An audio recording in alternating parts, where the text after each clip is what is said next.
हरियाणा में एक तरफ लोकसभा चुनाव को लेकर माहौल पूरी तरह से गरमाया हुआ है, तो वहीं प्रदेश के 3 मंत्री देशी शराब के प्लांट खोलने को लेकर कैबिनेट की मीटिंग में आपस में ही भिड़ गए। चुनावी सरगर्मी के बीच इन मंत्रियों के आपस में भिड़ने को लेकर लोग हैरान हैं। वहीं दूसरी ओर हरियाणा सरकार ने अब अपने प्रदेश में शराब के दामों में बढ़ोतरी कर दी है। इसे लेकर भी हरियाणा की नायब सिंह सैनी सरकार चर्चाओं में है। दरअसल ऐन चुनावों के वक्त प्रदेश सरकार ने अपनी नई एक्साइज पॉलिसी को मंजूरी दी है, जिसके बाद हरियाणा में अब शराब महंगी हो जाएगी। दोस्तों नमस्कार, मैं हूं संजय कपूर और आप देख रहे हैं सिटी मेल न्यूज। हरियाणा सरकार ने 2024-2025 की अपनी नई एक्साइज पॉलिसी के साथ साथ राज्य भर के कुछ मुद्दों को लेकर मुख्यमंत्री नायब सिंह सैनी ने कैबिनेट की मीटिंग बुलाई थी।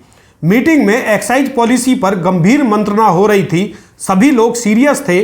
तभी पिछले 4 साल से बंद पड़ी देशी शराब की फैक्ट्री को दोबारा से शुरू करने को लेकर एक चर्चा शुरू हुई, जो कि कुछ देर बाद ही बहस में बदल गई। इस मुद्दे को लेकर राज्य सरकार के 3 मंत्री आपस में भिड़ने लगे। इनमें से कोई शराब फैक्ट्री को दोबारा से शुरू करने के पक्ष में था, तो कई उस पर अपना ऑब्जेक्शन लगा रहे थे। यह मुद्दा इतना गरमाया कि सीएम सैनी सहित मीटिंग में बैठे लोग हैरान रह गए।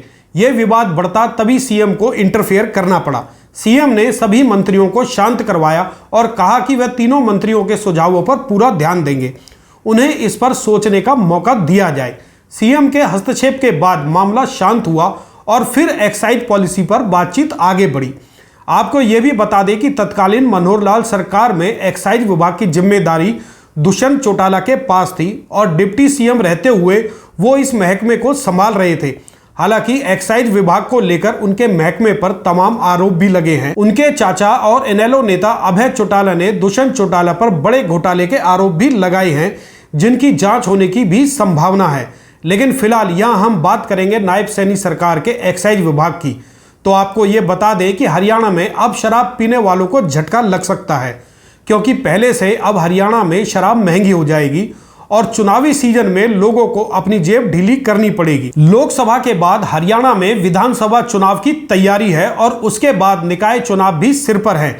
ऐसे में शराब के दामों में बढ़ोतरी होने से लोगों में सरकार के प्रति नाराजगी भी हो सकती है। फिलहाल आपको यह भी बता दें कि हरियाणा में सरकार के ठेकों की संख्या पहले जितनी यानी कि 2400 ही रहेगी।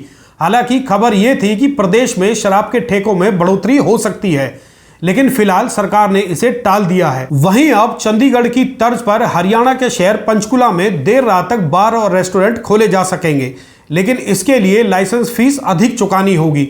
शराब की सेल को लेकर भी सरकार कुछ सीरियस दिखाई दे रही है, इसलिए शराब की सेल बढ़ाने की तैयारी की जा रही है।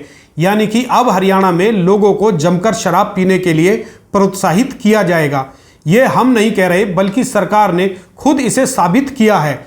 इसके लिए हरियाणा में शराब की बिक्री का टारगेट 1200 करोड़ रुपए तय किया गया है, जबकि पिछले साल ये टारगेट 1100 करोड़ रुपए था, जिसे एक्साइज विभाग ने अचीव भी किया था। इसके साथ ही आपको ये भी बता दें कि हरियाणा में चाहे देसी शराब हो या फिर विदेशी, उसके रेट अब पहले से ज़्यादा देने होंगे।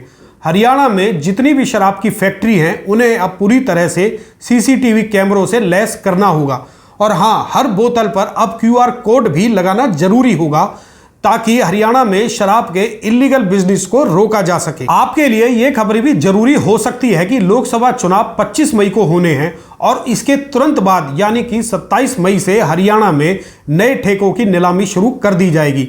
यानी कि लोकसभा चुनाव से फ्री होते ही प्रदेश में शराब के ठेकेदार अपने बिजनेस को लेकर सक्रिय हो जाएंगे और चुनावी नतीजे आने तक 4 जून को जीत और हार की खुशी में शराब पीने वालों को हरियाणा में महंगी शराब ही पीनी होगी।